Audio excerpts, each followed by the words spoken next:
ನಮಸ್ತೆ ಸ್ನೇಹಿತರೆ, ನನ್ನ ಚಾನಲ್ಗೆ ಎಲ್ಲರಿಗೂ ಸ್ವಾಗತ. ಇವತ್ತಿನ ವಿಡಿಯೋದಲ್ಲಿ ಗದ್ಯ ಭಾಗ 7 ಬಿಲ್ಲಹಬ್ಬ. ಕವಿ ಪರಿಚಯ. ಹೆಸರು ಎಚ್.ಎಸ್. ವೆಂಕಟೇಶಮೂರ್ತಿ. ಜನನ 1944ರಲ್ಲಿ ದಾವಣಗೆರೆ ಜಿಲ್ಲೆಯ ಚನ್ನಗಿರಿ ತಾಲೂಕಿನ ಊದಿಗೆರೆಯಲ್ಲಿ ಜನಿಸಿದರು.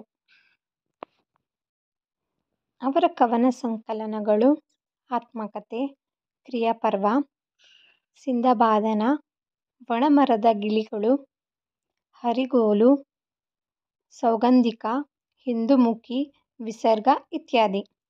ಅವರ ನಾಟಕಗಳು ಚಿತ್ರಪಟ, ಒಂದು ಸೈನಿಕ, ವೃತ್ತಾಂತ, ಕತ್ತಲೆಗೆ ಇಷ್ಟು ಮುಖ, ಸುಣ್ಣದ ಸುತ್ತು, ಅಳಿಲು ರಾಮಾಯಣ, ಊರ್ಮಿಳ ಹೂವಿ ಮತ್ತು ಸಂಧಾನ ಇತ್ಯಾದಿ ನಾಟಕಗಳನ್ನು ಬರೆದಿದ್ದಾರೆ.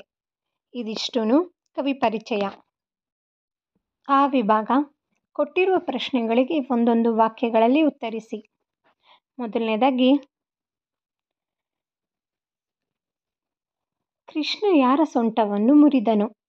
ಉತ್ತರ: ಕೃಷ್ಣನು ಶಟಕನ ಸೊಂಟವನ್ನು ಮುರಿದನು.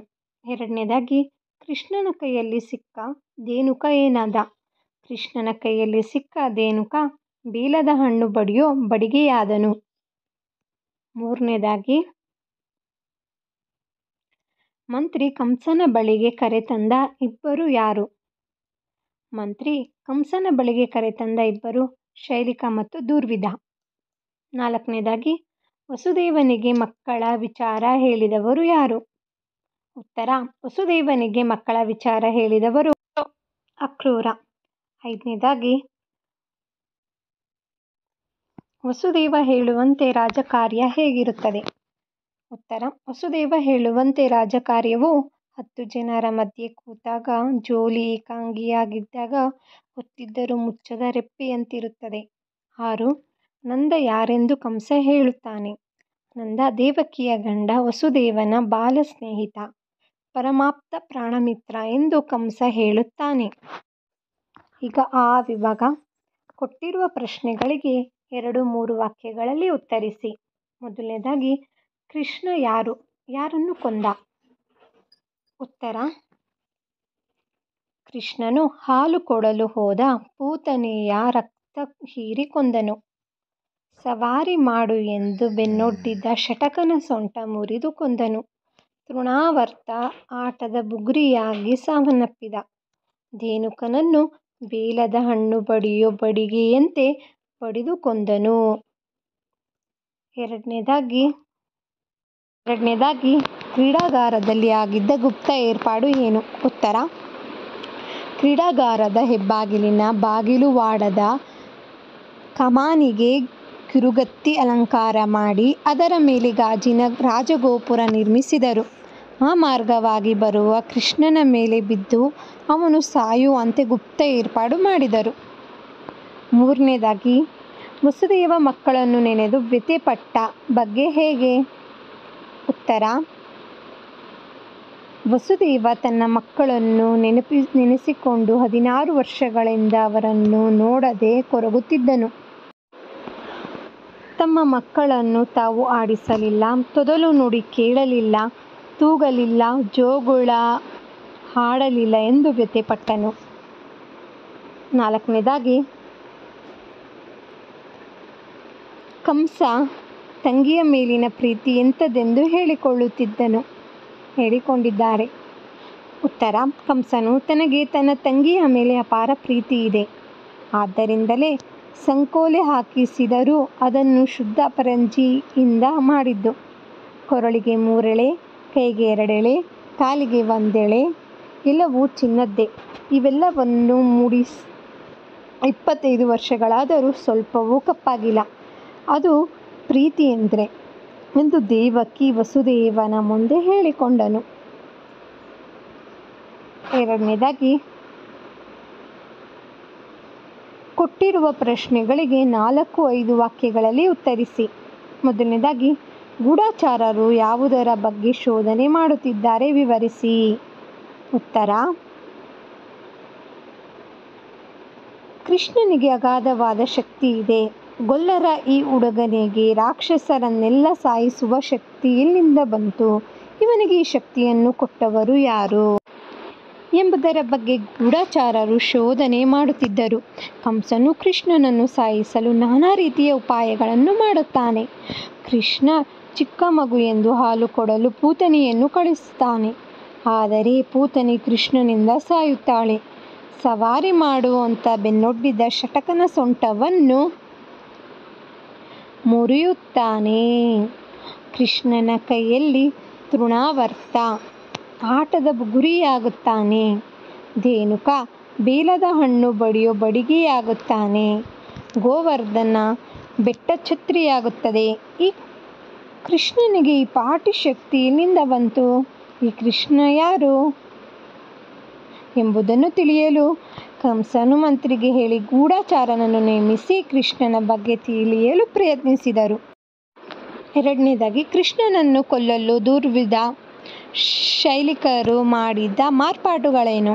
ಉತ್ತರ: ಕೃಷ್ಣನಿಂದ ತನಗೆ ಸಾವು ಬರುತ್ತದೆಂಬ ಭಯದಿಂದ ಕಂಸನು ಕೃಷ್ಣನನ್ನು ಸಾಯಿಸಲು ಹಲವಾರು ಉಪಾಯಗಳನ್ನು ಮಾಡುತ್ತಾನೆ. ದುರ್ವಿಧ ಶೈಲಿಕರು ಕ್ರೀಡಾಗಾರದಲ್ಲಿರುವ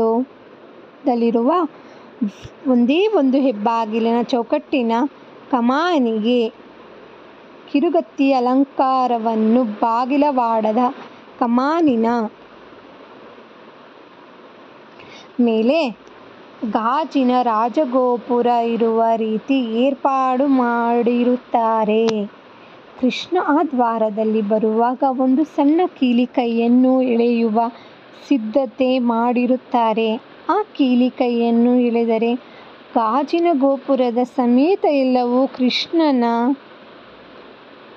ತಲೆಯ ಮೇಲೆ ಬಿದ್ದು ಸಾಯುವಂತೆ ಮಾಡಿರುತ್ತಾರೆ.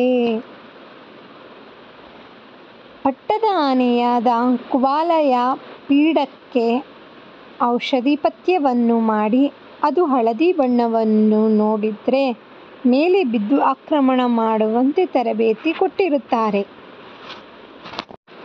ಮೂರನೇದು, ಕಂಸ ದೇವಕಿಯಿಂದ ಕೃಷ್ಣನ ಬಗ್ಗೆ ತಿಳಿಯಲು ಹೋಗಿ ನಿರಾಶನಾದದ್ದು ಹೇಗೆ?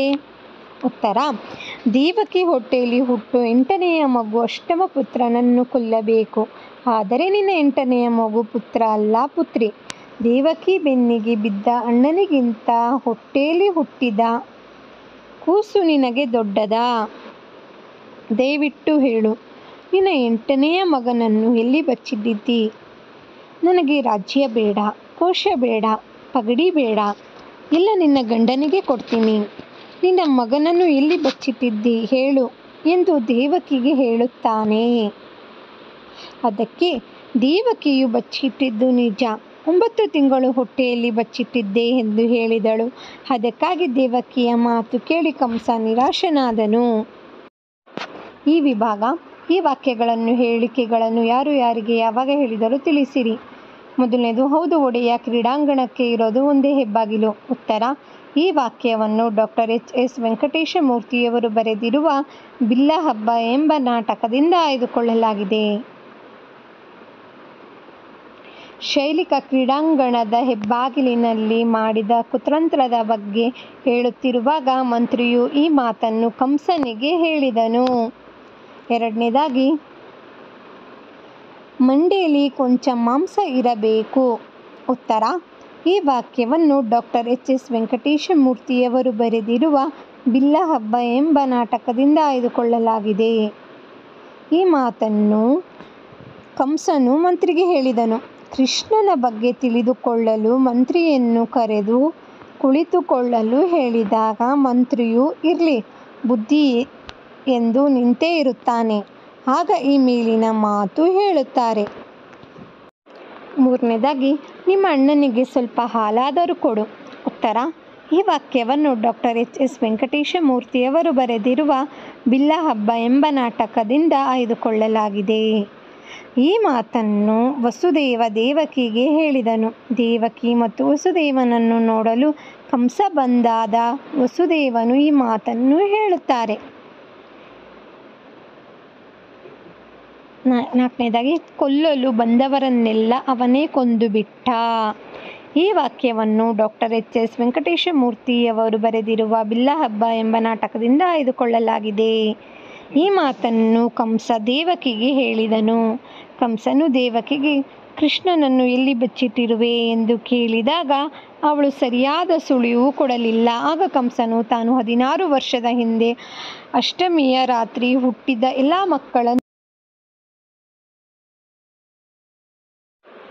ಬಂದವರನ್ನೆಲ್ಲ ಅವನೇ ಕೊಂದು ಬಿಟ್ಟ ಎಂದನು.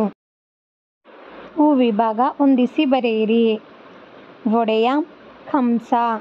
ಎರಡನೇದು ಶಿಲ್ಪಿ ಶೈಲಿಕ. ವೈದ್ಯೆ ದುರ್ವಿಧ. ಆನೆ ಕುವಲಯಪೀಡ. ಬೆಟ್ಟ ಗೋವರ್ಧನ. ಕೊನೆಯದಾಗಿ ವಿಭಾಗ. ಕೆಳಗೆ ಕೊಟ್ಟಿರುವ ಪದಗಳನ್ನು ನಿಮ್ಮ ಸ್ವಂತ ವಾಕ್ಯ ಬಳಸಿ ವಾಕ್ಯ ರಚಿಸಿ. ಮೊದಲನೇದಾಗಿ ಲೋಕಾಭಿರಾಮ. ರಜಾ ದಿನಗಳಲ್ಲಿ ಮಕ್ಕಳೆಲ್ಲ ಲೋಕಾಭಿರಾಮವಾಗಿ ಕೂಡಿಕೊಂಡು ವಿವಿಧ ಆಟಗಳನ್ನು ಆಡುತ್ತಾರೆ. 2. ಪರಾಂಬರಿಸು. ಶಿಕ್ಷಕರು ಮಕ್ಕಳ ಶಿಸ್ತನ್ನು ಪರಾಂಬರಿಸುತ್ತಾರೆ. 3. ಅಪರಂಜಿ. ಅಪರಂಜಿಯ ಆಭರಣಗಳು ತುಂಬ ಸುಂದರವಾಗಿರುತ್ತದೆ. 4. ಸೆರೆಮನೆ. ಭಾರತೀಯ ಹೋರಾಟಗಾರರನ್ನು ಬ್ರಿಟಿಷರು ಸೆರೆಮನೆಗೆ ಹಾಕಿದ್ದರು. 5. ಸಂಕೋಲೆ. ಕಂಸನು ದೇವಕಿಗೆ ಸಂಕೋಲೆಗಳಿಂದ ಬಂಧಿಸಿದನು. 6. ಬೊಗಳೆ. ಯಾರನ್ನು ಬೊಗಳೆ ಮಾತುಗಳಿಂದ ನಿಂದಿಸಬಾರದು.